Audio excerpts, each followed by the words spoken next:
before it was known as the Jersey Devil, it was called the Leeds Devil, and I'll explain why in just a minute. Since its existence hasn't been proven by science, it's considered a cryptid. A cryptid is an animal that people have claimed to see, but that hasn't been proven to actually exist. It doesn't mean that the animal is supernatural or mythical. Some animals that were once called cryptids were later proven to exist. Cryptozoology is the field of study, so a cryptozoologist would refer to the Jersey Devil as a cryptid. The giant squid was considered a cryptid until the 1870s. Giant pandas, Komodo dragons, the platypus, and kangaroos were also once considered to be cryptids. Now, one of the threads that ties the legend together is the name Leeds, L-E-E-D-S. Now, whether the mother and the father's last name was Leeds or the creature's birthplace was Leeds, most of the variations include the Leeds name.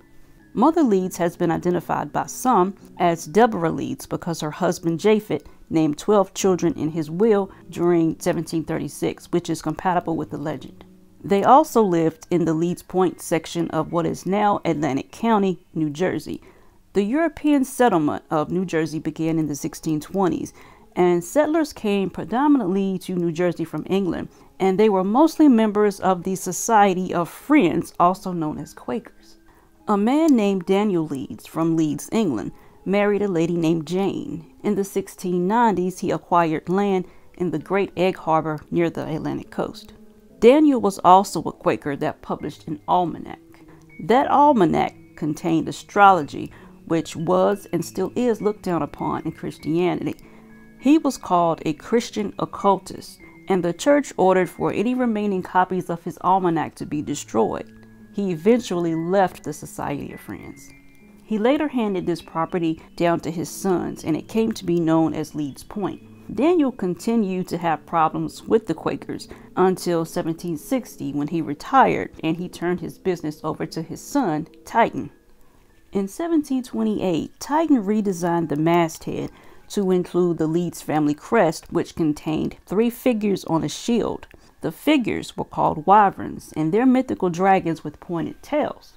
They have clawed feet and bat-like wings, just like descriptions of the Jersey Devil. Later, Titan found himself in an almanac feud with an up-and-coming Philadelphia printer named Benjamin Franklin. Benjamin Franklin started with Poor Richard's Almanac in 1732. It was a lucrative and competitive market, so Ben Franklin decided to go after his already established rival to boost sales.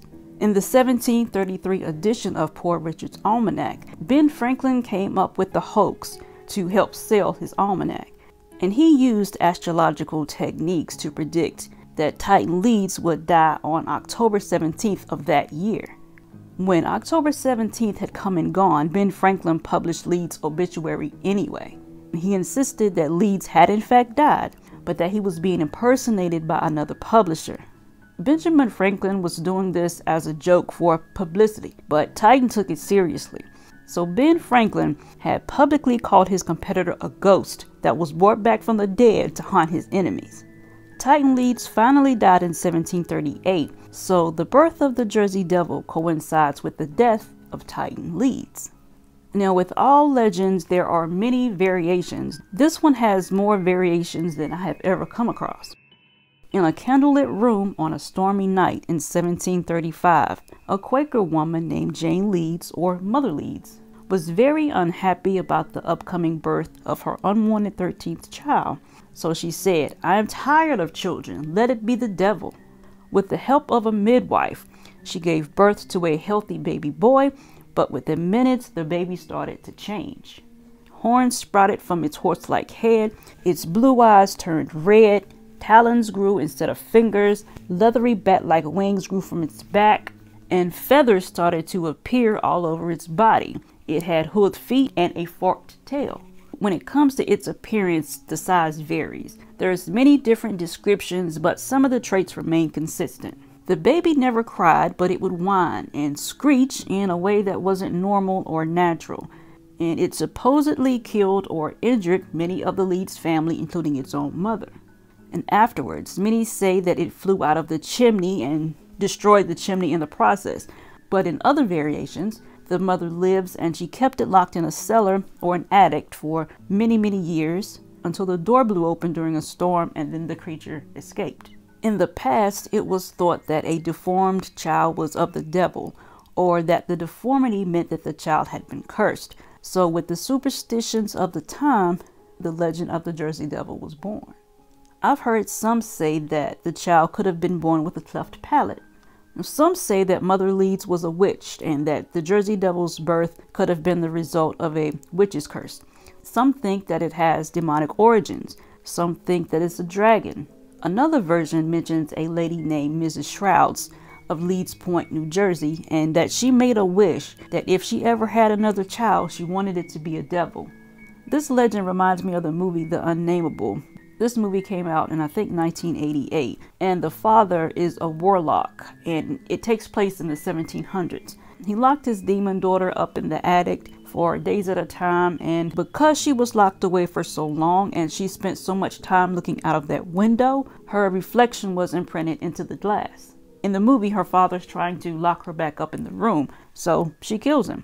It also had hoofed feet, clawed hands, horns, sharp teeth, and bat-like wings like the Jersey Devil did. And I'll post a link to the movie. It's here on YouTube. Joseph Bonaparte, former king of Spain and Napoleon Bonaparte's younger brother, was supposedly hunting near his Bordentown estate when he saw the Jersey Devil. Commodore Stephen Decatur was testing cannonballs on the firing range when he saw a strange creature just flying across the sky.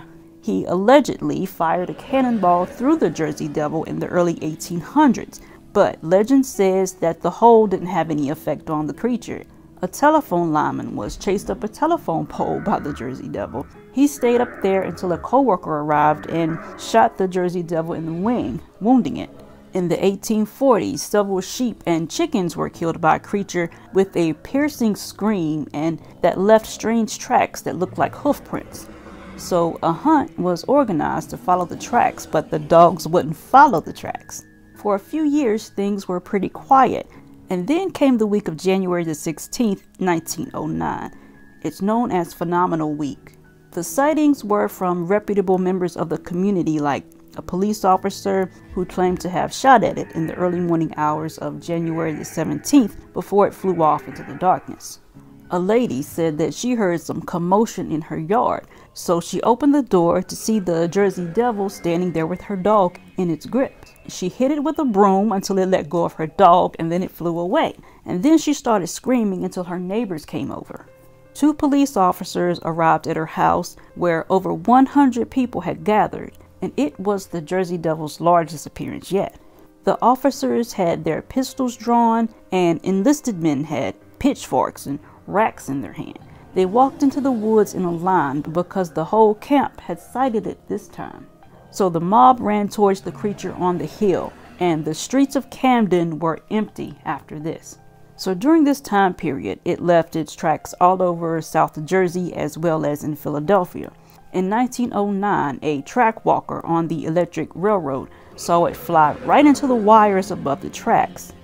There was an explosion which melted the track 20 feet in both directions. No body was found, and the Jersey Devil was seen later in perfect health. The school was closed because no students would come in. Mills and factories had to close because none of the employees wanted to come to work. Everybody was scared. An officer drew a sketch of what he saw, and his sketch matched the descriptions from earlier in the week. Also, a councilman said that he heard flapping wings outside of his bedroom window, and he found what he thought were cloven hoof prints in the snow, and many others in town also reported seeing them throughout the area. News of the sightings were reported in local newspapers. This is when the Jersey Devil became a permanent fixture in the state's lore. Many people believe that the Jersey Devil could be the very essence of evil. Some think that it's a harbinger of war because it's said to appear before great conflict.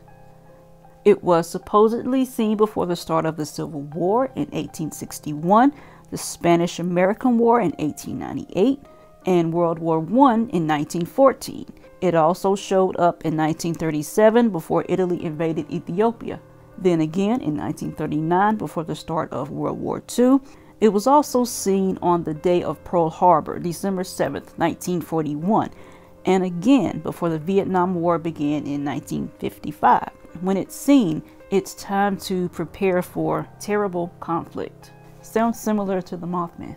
In 1927, a $250 reward was offered to anyone that captured the Jersey Devil. In 1960, several residents of Mays Landing heard terrifying screams at night, and they didn't know what was making those noises, so people were starting to panic. Police hung flyers around town telling residents that the Jersey Devil was simply a hoax. So a circus owner then offered a $100,000 reward for anyone who would capture the creature and prove its existence.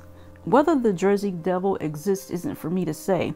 People have and continue to see something out there in the Pine Barrens. Legends are fun to discuss, and they become a sense of pride for residents of an area. So some will believe and some won't. Both are just fine. There's a documentary that features a father and son, and they talk about their recent Jersey Devil sighting. They share pictures that they've taken, where they took those pictures, and where they think the former home of the Jersey Devil once stood. They also talk about what they think the creature is, and the link is below, and it's very well done, and I highly recommend it if you're interested in this topic. There's also a documentary from 1973 called Mother Leeds' 13th Child. I'll include a link for that below too. And I felt sad as I started reading more about the Jersey Devil, because I started to picture a child that was sad, lonely, misunderstood, and unwanted because it was deformed. So people probably would have been afraid and standoffish. And since they didn't know much about deformities then, the child was probably called a freak and was isolated from the community. And there's a song about the Jersey Devil that made me even sadder because it's sung from the point of view of the Jersey Devil.